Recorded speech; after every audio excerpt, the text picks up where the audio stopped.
Amar and Kundan are brothers. Now in their 40s, they have lived together almost their entire lives in the hills of Himachal Pradesh.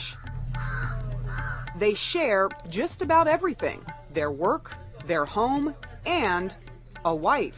Tell me about your wedding day. We have a simple wedding, Kundan says. There is a bride and a groom, and the younger brother is simply attached to the elder brother. And this is their wife, Indira Devi. The trio have worked side by side as husbands and wife for more than 25 years. It's been going on for ages. My sister-in-law has 2 husbands. My mother-in-law also has 2 husbands, she says. It's called fraternal polyandry, where the brothers of one family are all married to the same woman. It's not common in most of India, but still flourishes in remote parts of the Himalayas. There are about 200 families in this steep hillside village that function pretty much the same, although some wives have 3 or 4 husbands, depending on how many brothers there are. Typically, the marriages are arranged. What about love? Do you love both of these husbands equally, or was this just for tradition? I like both of them. I look at them the same. When I am troubled, I tell them to marry someone else. But they won't. What they do want is children with their shared wife. This is a bit embarrassing, but how do you deal with sex at night? That we have to work out. We make shifts, change shifts, and sleep on alternate days, or else it won't work. Is it difficult to have to share a wife between the 2 of you? To run the families, we have to do this, overcome the hurdles, and we have to control our hearts from feeling too much also. But feelings grow, and so did their family. They have 3 adult children now, who all live and work together in the same house. Do you know which child belongs to which biological father? We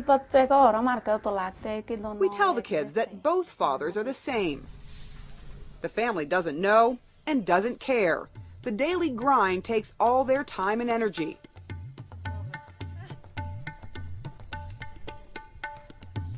There is no room for vehicles here, so everything is carried by head and hand.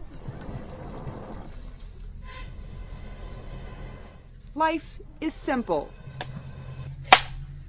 And most villagers do hard labor on their tiny plots of inherited land. Younger brother Amar breaks stones for a living in his backyard and at a mine. His wife does back-breaking work in the fields, careful not to step on snakes. In this difficult terrain with few jobs available and very little land to share, one of the reasons that polyandry is popular here is because of pure economics. The practice goes back centuries because land is so scarce in this hill country.